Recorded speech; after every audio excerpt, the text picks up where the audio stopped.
Hello and welcome to the Leave Laugh Love podcast. I'm one of your hosts, Evelyn, just popping in here really quick to go do a little intro and add a couple definitions because as I was just going through and editing, I was like, I know what these things are, but I think especially some people who may have grown up on a milder side of Catholicism or even a charismatic side of Catholicism that was still very intense, but perhaps not traditional, might not know a couple definitions. So, anyway, here are my little one liners of things that might come up in the episode. The SSPX is the Society of St. Pius X. It is a traditionalist Catholic group founded in 1970 that rejects some changes made by the Catholic Church after Vatican II, especially reforms to the Mass and approach to modern society. The FSSP is the Priestly Fraternity of St. Peter, a Catholic priestly group that celebrates the traditional Latin Mass, like the SSPX, but remains in full communion with the Vatican and accepts some reforms of Vatican II. Young Earth creationists are someone who believes the earth and all life were created by God in 6 literal days around 6,000 to 10,000 years ago, based on a strict reading of the Bible.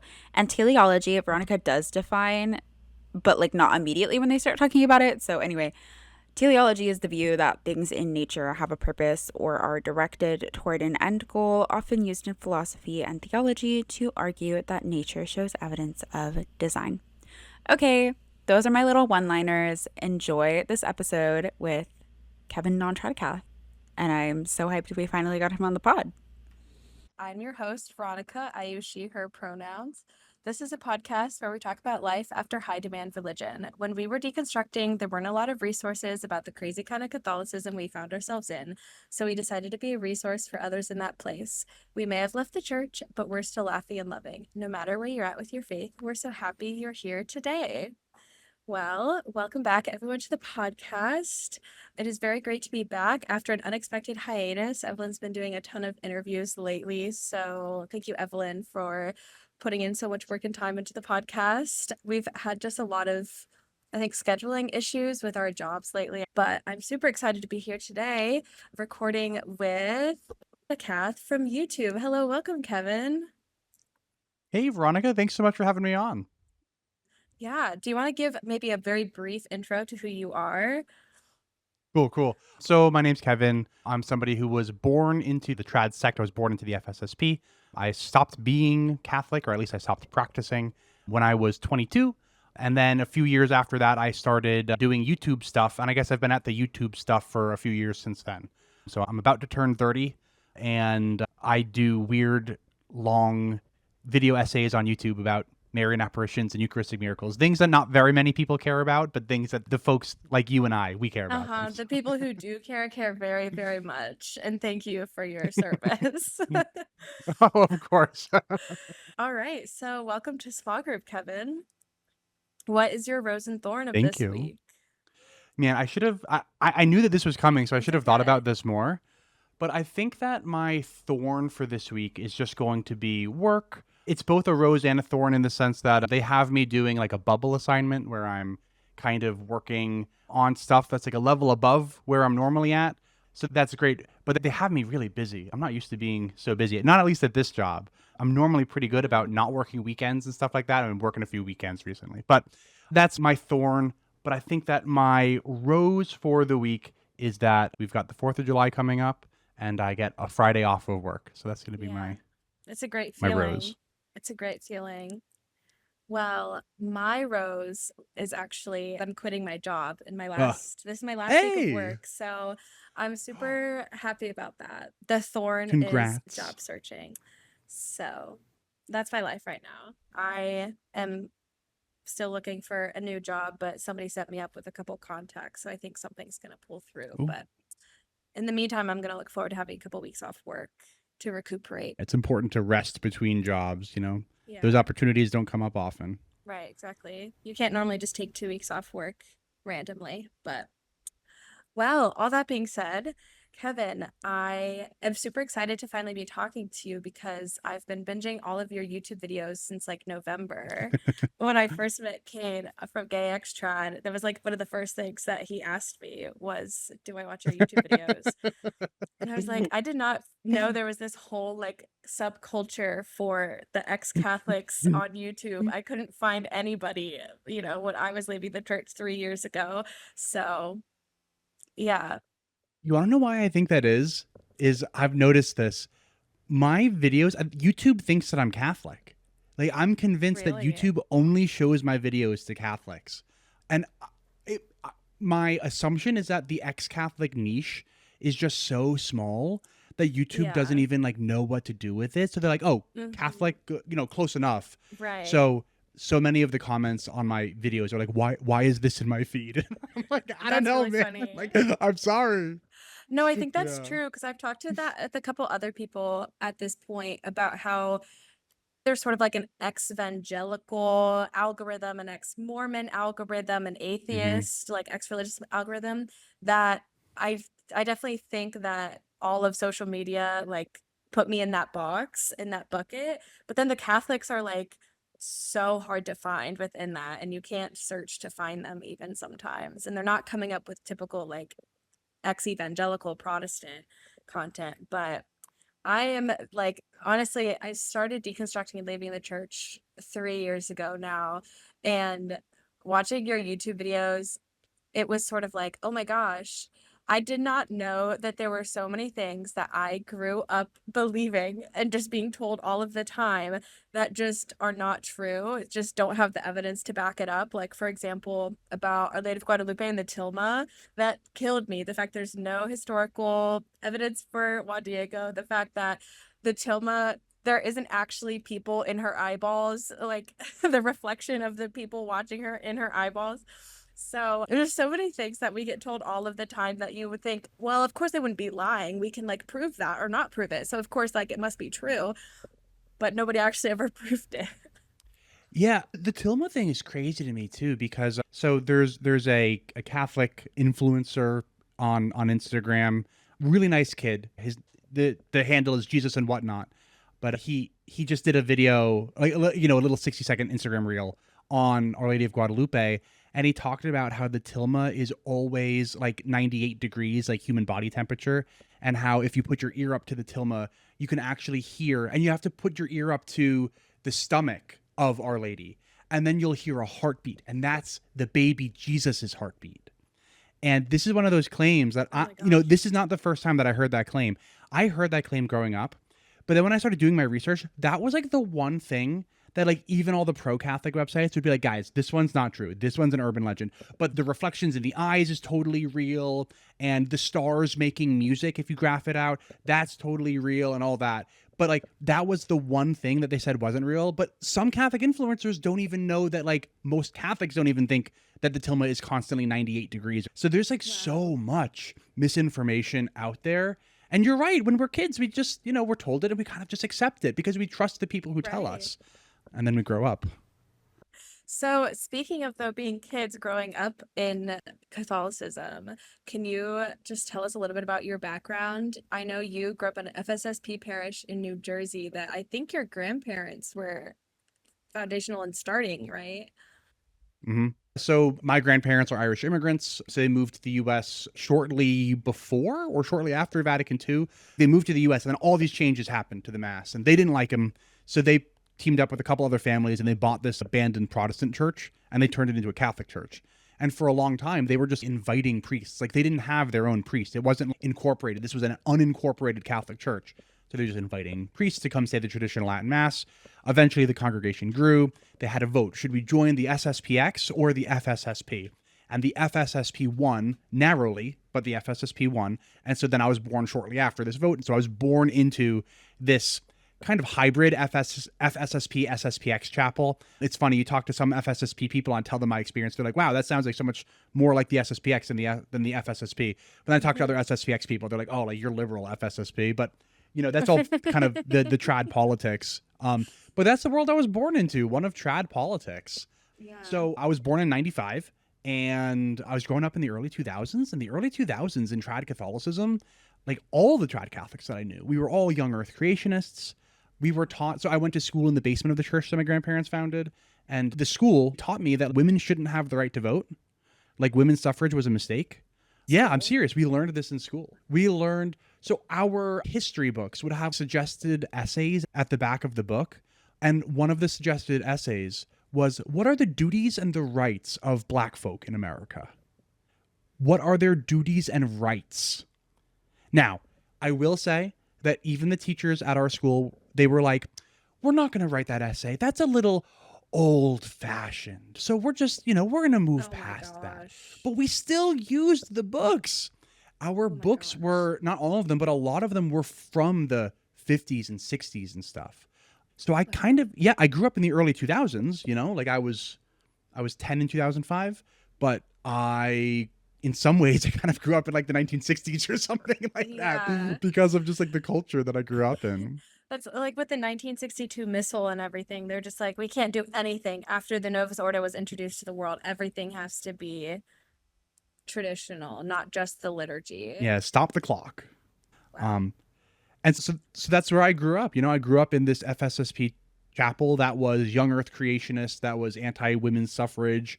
And so for the first, most of my life, I was a young earth creationist. And, Yeah. if you asked me when I was 15, like, should women have the right to vote? I might have said no. Yeah. I remember going to high school and arguing with my high school biology teacher about like whether humans and dinosaurs like coexisted with each other at the same time. So I was in it. Wow. Like Wow. I was in it. I mean, to be fair, I was also a young earth creationist completely on accident. I was not in a traditional upbringing. My family was actually very charismatic, but I did end up being homeschooled. But I was only homeschooled originally for convenience reasons because we were moving a lot. So it was sort of accidental that we ended up in that space anyway. But, we were sort of the anomaly with 2 kids surrounded by all these huge 9-kid family homeschool groups. And this one group that I was part of used this Christian apologetic science textbook that was young earth creationist and talked about catastrophism and uniformitarianism and spent quite a lot of time talking about how the earth was only a couple thousand years old and everything came out of the flood basically. And I just believed it. I was 10 years old and I enjoyed reading this textbook. And I remember the day I found out my dad believed that evolution was maybe real, maybe.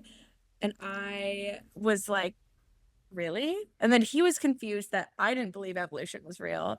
That took me a very long time to let go of all of that. I really didn't believe any of that for a long time as well, because it's really funny to revisit it now and realize that's crazy. I watched your Noah Ark experience video where you went to the With Noah Ark Colin. recreation with Colin. Yeah.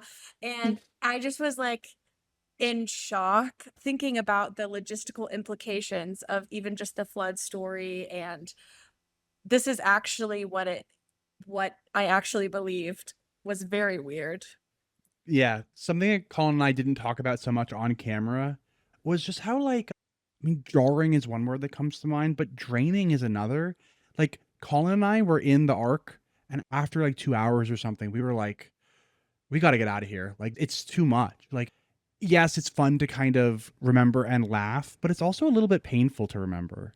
So yeah, after a few hours, Colin and I looked at each other like, we got to get out of here. Like Right. this is too much. We're done. Right. I asked him, like, would you recommend going for funsies? And he said, well, it was fine, but it was also depressing to see everyone there with their kids who are like teaching them this stuff, Yeah. who take it seriously. And I was like, wow, that's true. I would have really eaten that up as a kid personally, but so it's Oh, very me weird too. being out on the other side, and seeing what you always believed blindly as a child. And not even blindly, like you thought that there was evidence and like reasons for everything, and seeing it in a new light is very jarring.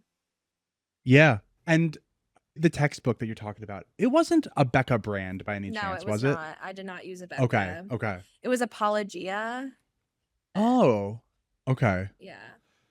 I don't So we know. used It a was Becca brand. exploring God through general science or something. The Familiar Becca with brand books. Yeah, similar name. It was like Exploring God's Creation or something was Oh like the my name of the gosh. science book. They really It's are. very similar. Wow. They're very unoriginal. Yeah. All When did that sort of shift for you from sort of accepting everything from your childhood to where you're at now? That it was a gradual process, a very gradual process. In some ways, I guess you can say that it started with me dropping my belief in young earth creationism. Mm. I stopped being a young earth creationist at some point in high school. I went through freshman year of high school biology class, and I think by the end of that first year, I was probably beaten down. I was like, all right, fine. The earth is old. You got me. The evidence is too good. But it's not like I left Catholicism when I was 14. I mean, I would stay in it until I was 22. So saying that that's the start might be true in some sense, but it's false in a different sense because, you know, I Right. remained Catholic for 8 years after that. What I think one of the main things to me was Colin. So Mm. I found out that Colin was gay. And I knew in my brain, okay, I know that this is wrong. I know that this is sinful and immoral and all that stuff. But I couldn't quite figure out why is this wrong?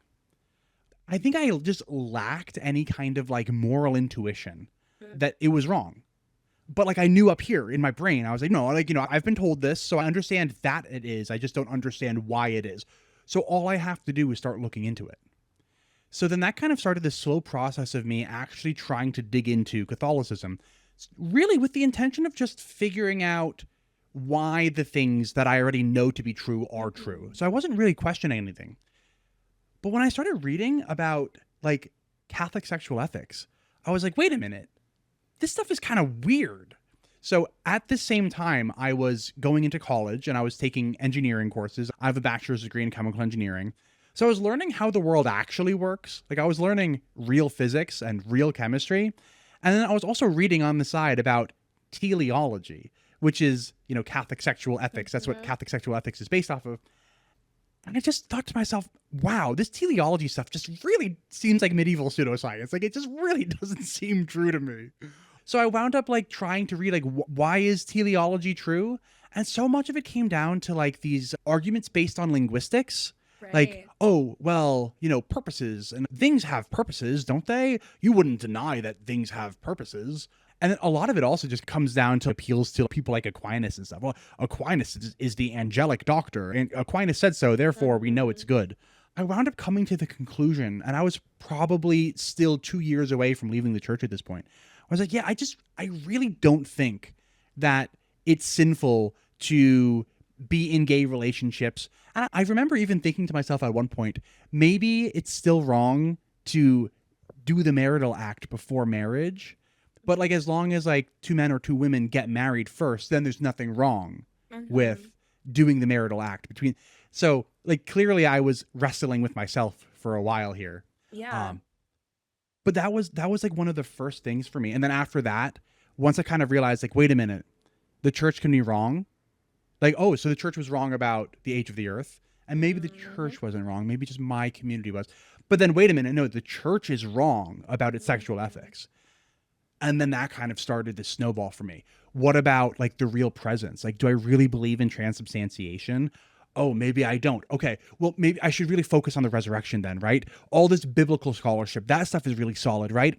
Ooh, I found out it wasn't as solid as I thought it was. And then by the time that I was 22, I just didn't consider myself Catholic anymore. Mm. That's It's really disappointing when the church always tells you there's good reasons behind everything, and that there are answers and you'll find good answers. So go ahead and ask your questions. And then you're left like, what do you mean that I don't like that answer? That's not a good answer. But then, like, you're the one who's now in trouble for not believing the answer when they told it to you because it wasn't very believable. Teleology, I find it very interesting because I loved teleology when I was like in high school and college and studying. It's like the study of uses or purposes. And so the whole idea behind the sexual ethic is God created for a particular reason, and he created our bodies to do particular things, and so our reproductive systems are made to reproduce. It's in the name. And so when you use it for a way that doesn't live up to its full purpose and meaning as the reproductive system, and you do an act that is not reproductive in nature, you're completely screwing up the entire order of nature because you're using it for something it wasn't intended to be used for, which makes some amount of sense in many ways, but also does rely a lot on like etymology and words. We call it the reproductive system because it can reproduce, and that's what it's commonly used for. But that doesn't mean anything intrinsic about it just because we happened to name it that. It gives me the same vibes now as like reading really good literature does, where everything has a meaning and things are chosen carefully and there's like all this symbolism and imagery. That is so much of Catholicism for me now, where it's like, this is really lovely, but it's not real. It's just a book, it's just a story. Yeah, it's really funny. At the time that I was leaving Catholicism, I started to get really into fiction. If I moved my camera, you'd see my bookshelf behind me. I'm a big nerd, so like it's not just like The Lord of the Rings and the Chronicles of Narnia. I've read all of The Wheel of Time, which is 15 books. I've Oh, read wow. everything by Brandon Sanderson in the Cosmere, and that's probably 20 some odd books. I've read Cradle, I've read The First Law, I've read Earthsea. I'm really big into this stuff because I think that I almost subconsciously realized as I was leaving that like Catholicism was my fiction, or Mm. it served the same purpose that fiction does. Now I'm just okay with my fiction being fictional. You know, I don't require my fiction to be real life anymore, like I used to, I think, when I was religious. Mm. And I think coming to that realization was kind of freeing in the sense that like I can let my fiction be fiction. Right, right. Instead of everything meaning something for your real life all the time. Yeah, definitely. I am just always so conscious of, I have the little like apologist on my shoulder, like the good angel, the bad angel always talking to me. And it's saying, young earth creationism is not what the church teaches. That's not infallible. That has nothing to do with the Bible and the message of salvation from Jesus Christ. And it's not about that. It's about the fact that in your church community, that was very emphasized for some reason. I would say that's even another point against Catholicism, that we keep making something super important that have seemingly no relevance to the actual message of Jesus. But like in practice, you can't separate like what your experience of the church was like from all of the many documents the church has released over the years and say, well, their current stance would not be that you have to accept young earth creationism. They've said that you can maybe believe that evolution is maybe real, maybe some of the time in some way it might be real. And it's like, okay, you can't just like tell your brain that that's true, that, and still ends up with a lot of cognitive dissonance because that was what you were taught your whole life. And at least that was my experience. As I tried to let go, the gay question for me was like one of the first things for me as well when my friend came out to me. And I sort of was left like, well, if I can't trust the church on the gay thing, why would I trust them about anything? Why would I believe any of the sexual ethic? And why would I, and whatever. And even as I found affirming Catholics and Catholics who let go some of the more fundamentalist sides of things, I just personally could not separate the fact that I was always taught you had to be Catholic in a particular way and you couldn't be pro-gay and be Catholic. That even though there are pro-gay Catholics in the world, like to me, it was just too much cognitive dissonance to do that. And that's still very Are, valid for people who are told things that are not true by the church. are there pro gay Catholics in Steubenville? No, that's the problem. I think at the time, I really see. exposed to anybody. So I just completely fell apart and have found, especially more since starting the podcast and being completely open about the fact I've left the church, has put me in spaces now, like you said, like the ex-Catholic space is so small that I'm now connected with a bunch of other queer creators, and we're all sort of like loosely ex-fundamentalist Catholic, but everybody else like still identifies as Catholic. And I'm like, if you guys were more present, if this was more present in some way several years ago, maybe more people would stop leaving, but like less people would maybe end up leaving the church if that was an option. Because definitely not in Steubenville. Do you have any exposure to that? Yeah, I was like, oh wow, I didn't realize that there existed like liberal Mm-hmm. Catholics in Steubenville. You know what's Mm-hmm. funny though is my chapel kind of, so we considered Steubenville to be a worse option than Benedictine or Okay. the one in Virginia. Benedictine, Christendom, the of one in course. Kansas, is Christendom just, must be lovely. yes, thank you. Christendom. Those were like the two that we talked about more. Okay. Are they more Okay. trad than Steubenville? Is that how it is? Oh, 100%. So Christendom, I would say, is very Okay. trad.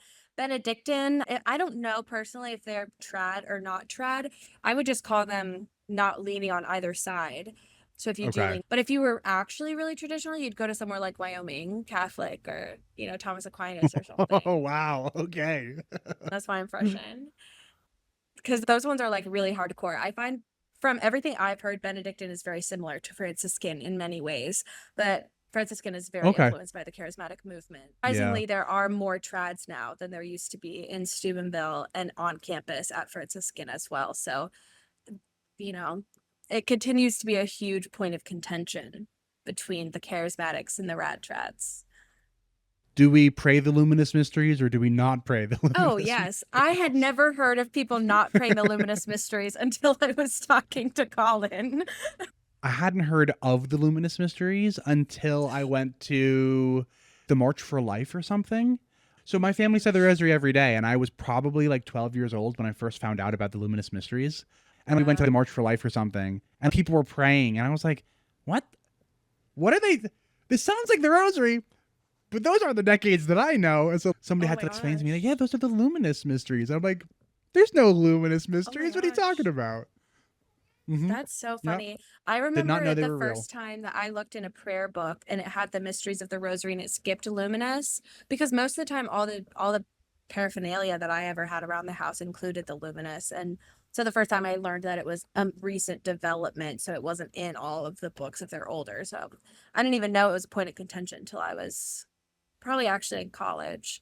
I was friends with a guy who was in the IXP, the Institute of Christ the King Sovereign Priest. So actually, or Sovereign King, whatever, Christ King Sovereign Priest. The Anyway, ICKSP, the Institute of Christ the King Sovereign Priest. yeah. Yeah, So something like that. you ended up leaving the church when you said by 22 you no longer considered yourself Catholic, but you've only started your YouTube in the last couple years. You've helpfully already told us you're almost 30. So what kind of in between that time, that kind of 5 years that you were just living life, what were those years like and what sort of brought you back into the space of thinking about Catholicism and starting your YouTube channel? Yeah, I mean, so truthfully, some of the answer is just kind of the craziness of life and like being like 22 and stuff. So, well, I guess you may know my story already, but for the sake of the audience who might not know. So, the thing that like really kicked me out of the church is like I would have been happy to fade out, but I didn't fade out. I burnt out. And how come? Yeah. Because I got a job offer that told me that they're going to move me far away. So I moved from New Jersey to Illinois, and I had been dating the same girl for 5 years, and Oh, my mom asked me some kind of like leading question, like, "You're not gonna break my heart one day, will you, Kevin?" And by that, it was very clearly like, "You're not going to live in sin, oh right? You're not gosh. gonna." And so I said, "Never say this to your parents." I said, "Don't ask questions that you don't want the answer to." And I think that I said that because I didn't want to lie, because I still had this kind of like latent, like, you cannot lie, like deep inside of me. I Right. absolutely should have lied, but I didn't lie. I said, don't ask questions you don't want the answer to. And so then at that point, this was like 3 months before I was going to move out. Mhm. My parents told me essentially, get married or you're disowned. And not just you're going to be disowned, but also like your grandparents will die and it'll be your fault. If your younger siblings ever find out about your apostasy, then I will kill you. That's a direct quote. Now, I never thought that either of my parents were going to commit acts of violence against me, but just hearing the threat coming from your parents is pretty weird. Yeah. They told me that they would have rather have me tell them that I was addicted to heroin rather than not Catholic anymore. Crazy stuff. That's crazy. Yeah. And this was the only social group that I like knew, right? This was like, this is everything to me. So my parents were saying essentially like, you will be ripped away from your entire social group unless you get married before you move out. So I said to my girlfriend of 5 years, hey, we were probably going to get married eventually anyway, right? Would you ever marry me just to like keep my family in my life? And because my girlfriend at the time was Banff, she said, yeah, sure, why not? So we did. We got married. And the parish priest who married us made it so that our engagement was 4 months, quote unquote, 4 months. It was really the end of July to the beginning of October. So it was 3 months and a week. But if your engagement is 4 months or longer, you do not need special permission from the bishop to perform a wedding, at least in the archdiocese Mm, that I grew up in. I don't know if the rules are different elsewhere. mm-hmm. But this priest performed our wedding for us without needing special permission from the bishop. It was a 10-minute ceremony. As soon as the ceremony was over, I got in the car with my new wife. We drove 700 miles. We got to our new apartment and we started our new life. And I didn't talk to my family for about a year. Oh, wow. And I then spent the next couple of years moving around for work. So my job moved Mm, me from Illinois down to Kentucky, from Kentucky to like the Philadelphia area in Pennsylvania. And then the pandemic happened. And so I moved back down to Kentucky again because my job went full remote and I really liked it down here. And so I've been here ever mm, since. But it wasn't until I stopped moving around that I started the YouTube channel. While I was moving around throughout all these years, I was still continuing to read this stuff because my parents tried to have conversations with me about religion. And I wanted to make sure that I was making the right decision, kind of, if you know what I mean. So yeah. I wanted to make sure that I wasn't making some big mistakes. So I continued to read, and I still continue to read, mostly for the same reason. But then after a while, I kind of got to the point where I was like, man, I've been reading all this stuff just to prepare for conversations more or less with my parents, and nobody else cares about this stuff. But I'm at the point now where it would be really helpful if I could actually just talk to people instead of just kind of reading by Mm-hmm. myself. And I don't really know how to find people. So I'm just going to start a YouTube channel. And sure enough, Brian Holdsworth comments on my very first YouTube video. And I'm like, oh, well, that was easy. So I was able to start having conversations with. Wow. So eventually, I got Brian Holdsworth to come on my channel. And for those in the audience who don't know, he's just a big Catholic apologist on YouTube. But I've gotten people like Jimmy Akin from Catholic Answers and Swan That was Sona very cool. on the channel. I like Swan. I really like him. But it was all a selfish attempt for me to be able to speak to people more easily. That was the reason why I started my YouTube channel. And it seems like it worked for the most part. With And so much that's why I continue to make success. these kind of weird. Yeah, yeah. So I'm still kind of at it, just making these weird, like 40-minute long video essays about random topics that very few people care about. But I find it interesting. And that's all I'm trying to do is just kind of like, my videos are the way that I formulate my own thoughts. When a script is put together, that's kind of Mm-hmm. me putting my Mm-hmm. words, it's putting my thoughts on paper. And then I share it. Mm-hmm. And, enough people seem to click on it that I'll keep doing it for, until I grow tired of it, whenever that'll be.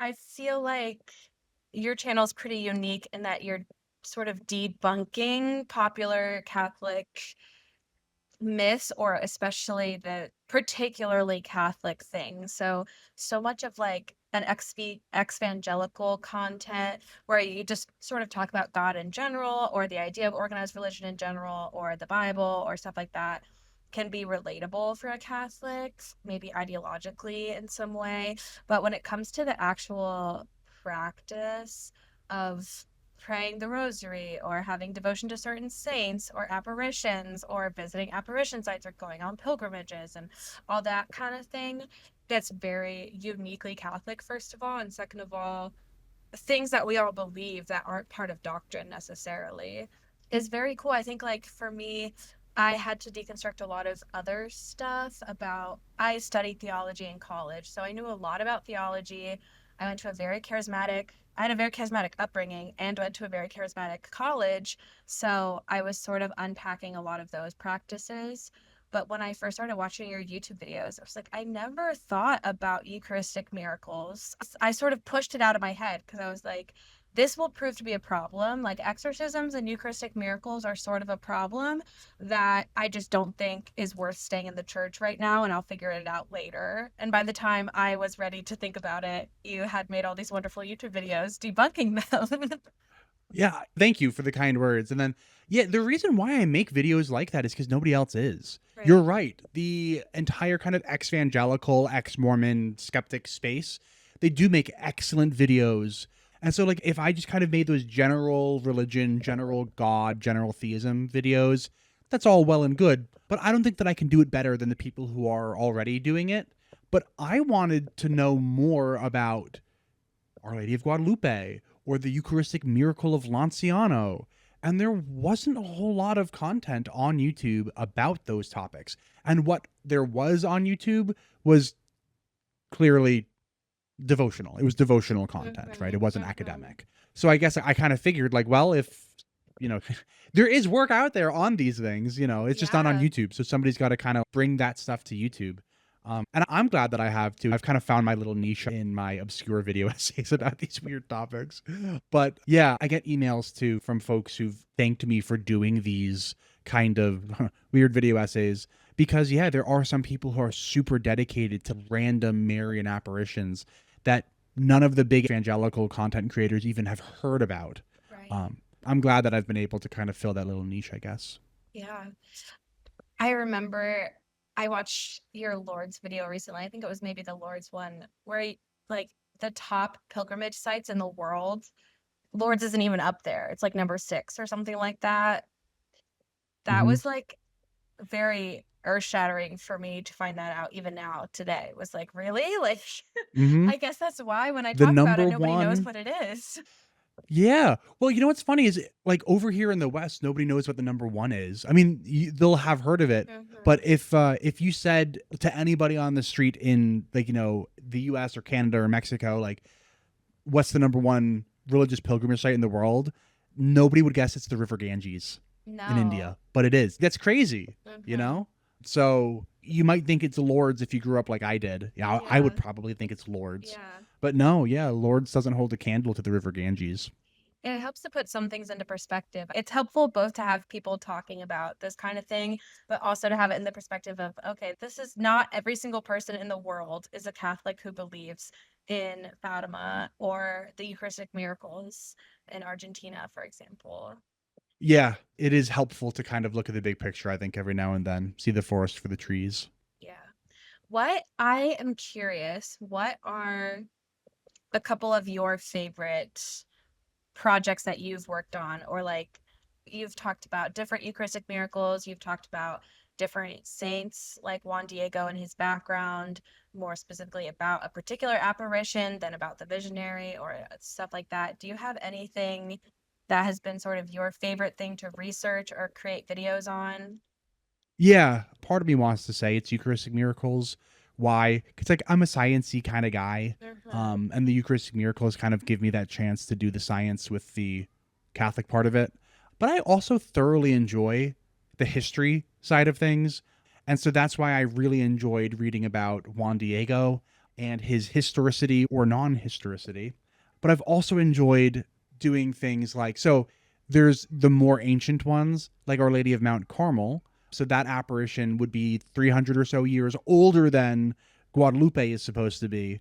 But the gap between the supposed event and the actual historical sources are even greater than Guadalupe. So Mount Carmel is kind of like the bigger brother to Guadalupe in the sense of the historicity of it. And also something that I got into a little bit a while ago. I did a video on this maybe a few months ago, but I started looking at the weird magical stuff that you can find in the writings of the church fathers. So I did a whole episode about the phoenix, and nobody talks about this, but if you read certain church fathers, like people like Irenaeus and people like Justin Martyr, they start talking about the phoenix as if it's like totally real. And they'll even say things like, oh, you don't believe in the phoenix? Then why don't you just go to Egypt? Because there's this one city in Egypt where every 500 years, the phoenix comes and lands in this church and it lights itself on fire and it dies. And then 10 days later, from the ashes, the next phoenix is born.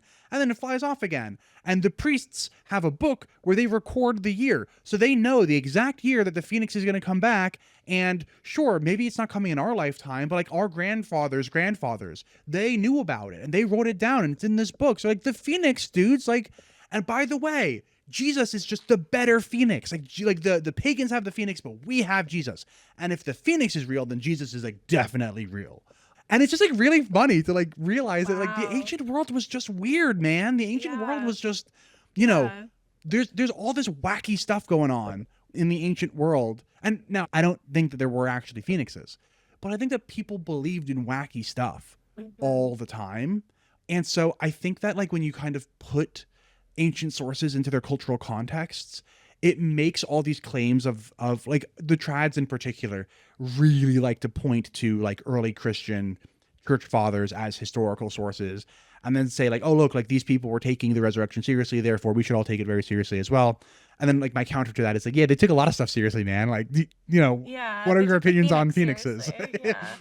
Right. That's I think about this a lot, that I think I had some sort of perspective growing up that the past is some sort of dark ages and we are enlightened and we don't believe crazy things anymore.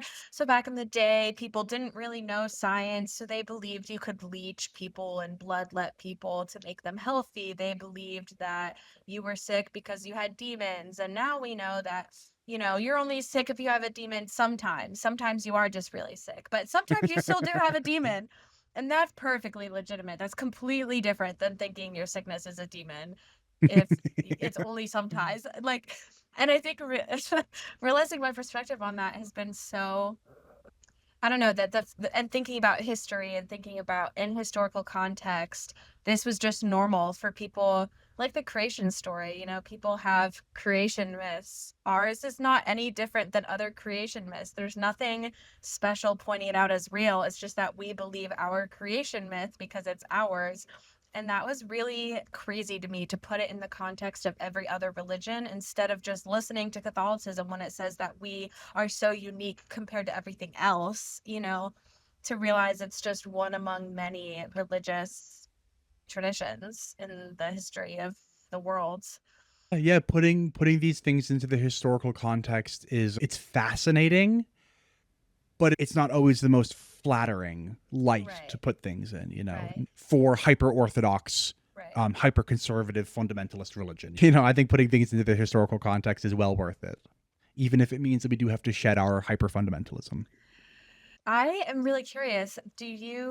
So you said you didn't talk to your family at all for like a year. Did you end up patching things up a little bit with your family or with anyone else from your past? So I know you grew up with Colin and you guys are like friends still, but is there anybody else, and kind of did they know about your YouTube channel? What's that kind of been like? One of my parish priests knows about my YouTube channel. Oh my God. Called me. He called me. He called you. Like he emailed me. Oh my He gosh. emailed me and he was like, "Can we set up a call?" I was like, "Yeah, sure." And so we had a call. I didn't record it or anything, Right. but we had a call. We talked for like 2 hours, maybe. Wow. I said, Father, I would love to do another conversation with you. This was a blast. Let's do this again sometime." And I haven't heard from him since, and that's fine. But I think that the good father might have realized that I'm not like I'm not Catholic out of some kind of like stubborn there's actually substance to my disagreement, I guess. Mhm. And so I think when he realized that there is substance to my disagreement, he was like, well, okay, having calls isn't actually going to help him. So that's why we haven't had any more. But yeah, so I know that everyone knows. Okay. My parents have never brought it up to me though. Okay. I do talk to my parents. Our relationship, I mean, I live 600 miles away from them. If I wanted to get in the car and drive to them right now, I couldn't get to them in under 11 hours. It would take me like 11 and a half or something. Wow. So I don't see them all the time, but our relationship is fine now. It's definitely way better than it was. We're not particularly close. Might not be shocking that we're not particularly close. I have brothers and cousins too. I really haven't spoken to my younger two siblings much at all since my dad told me not to talk to them. But my older brother, I do still talk to occasionally because he's not like openly not Catholic, Mhm. but I can also just tell that he's not. Right. He's not super Catholic either. Like Mhm.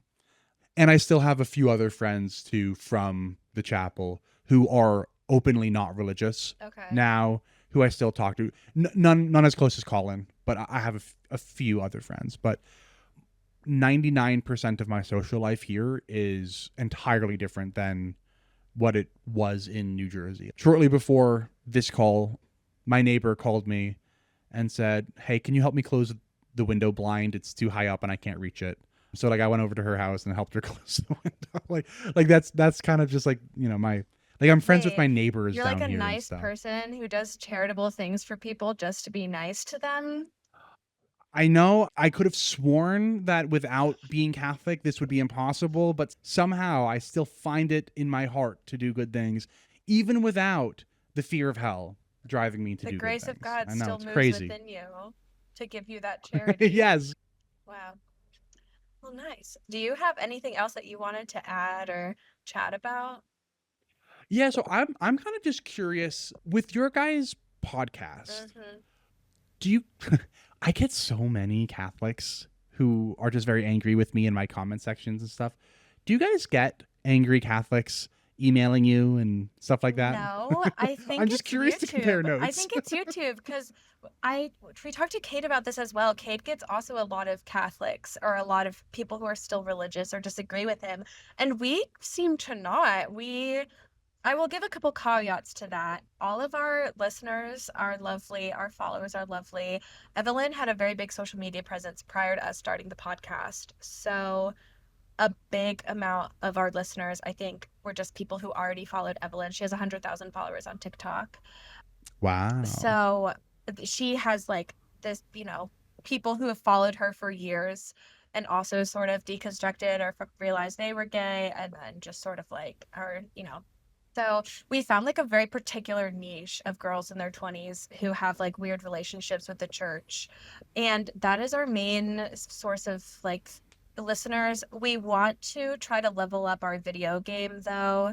Neither of us have the space to set up any kind of recording setup thing. And we're using $40 Amazon mics and $20 Amazon webcams right now. And then my computer crashes half the time that we try recording. But we're really trying to figure out a way to like maybe start putting our podcast episodes up on YouTube because it seems like that's a good way to reach kinds of audiences. But for now, no, we don't have a lot of the angry Catholics commenting. There was one person who commented on Spotify once, very mad that we made a couple offhanded comments about Scott Hahn and how dare we slander Scott Hahn. But other than that, and anyone who might watch the podcast from my personal life, either of our personal lives, like I'm sure there are eyes on us from somewhere that shall not be named. But so hello, shout out to you guys. One of the other questions I wanted to ask you is, do you have any plans of coming over to YouTube? Uh, But yeah, maybe if you've avoided all the nasty comments, maybe don't come to YouTube. Well, that's the thing. It's sort of like a balance of, well, we want to keep growing our platform, and we're not getting that just through posting the podcast on podcast platforms and posting on Instagram. And that would be an easy way to try to get it out somewhere else. And we would help be contributing to the new algorithm of, the ex-Catholic Yes. space. We got to have more content out there. Hey, for the record, I think that your camera right now looks absolutely fine. I think you could absolutely work with what you got. And don't let me fool you either. This mic, you said yours is like a $40 mic. Mm-hmm. I think that this one might have been like maybe $60 or $70. Oh, wow. Looks very The one nice-ish thing. Oh, you mean, so I have this ring light here is, this was like $20 on Amazon or something. And the one nice-ish thing is the webcam. The webcam is kind of nice. I did spend maybe like nothing crazy, but it might have been like $200 or something on the webcam. And that's it. That's my entire setup. Now, I'm no Cade. Like Cade's setup is beautiful. Yeah. But I would welcome you guys on YouTube. I would love that if we could, storm YouTube together. That'd be great. You. But it's part of I also ex-Catholic agenda. Take over YouTube. Yes. The ex-Catholic Association meeting. Yeah, we right. take over YouTube. Right, exactly. Oh. Well, yeah, I would love to have you on YouTube, Wow. but I also understand that, if there's any desire to stay away from the kind of nasty comments, then YouTube is not the place. No, to it's go. really, I'm horrible at looking at the camera. I'm always knocking into my laptop and setting it off. And I mean, you see my cats running in front of the camera all the time. That's true. I just leave them That's in. That's true. I think I think we've moved away from a highly polished social media thing to authentic is fine thing. Yeah. I don't know. Maybe that's just me Well, that I'm always watching, but yeah. they do leave their cats in. We'll rope Cade into it. We'll get Cade to set you guys up with. That's what we're trying whatever to do. you need to get on. But all Cade knows is the high-tech expensive stuff because that's his day job as well. Already pays for the good stuff, but we're working it out. I'll let you know if we do being serious about getting our stuff on YouTube because I'd love advice, but here's what we're going to do. You're going to come over to YouTube and I'm going to retire from YouTube and then I'm just going to work for you guys and I'll just write scripts and stuff. And then you guys can do all the YouTube stuff and I can just do the weird nerdy research part. Teamwork. I mean, that kind of sounds like a fun plan. I'm always telling Evelyn I want to do more research work and stuff, but neither of us have like the time and energy to do that right now. On top of also editing and uploading. It's a lot of work. It Collab is. again, and I've loved having you on and finally getting to chat after just stalking you online for 6 months. Feel Yeah, I'm so happy we got to do this. Yeah, And everybody. let's not make it the last time. No, definitely not. I was gonna say, everybody go check out Kevin on Tradcast's YouTube channel, like I say, and at least every other episode. Evelyn always brings up something, and I'm like, Kevin made a video about that. Everybody should just go watch that video. Whenever I hear my voice, I'm like, oh, that's me. Yeah. Whenever I hear my name, I'm like, oh. Yeah. But it's really been a delight to have you on. Thank you so much. Thanks for having me. I forget what my closer is. That's all right. Well, until next week, keep living, laughing, and loving. Bye. Bye.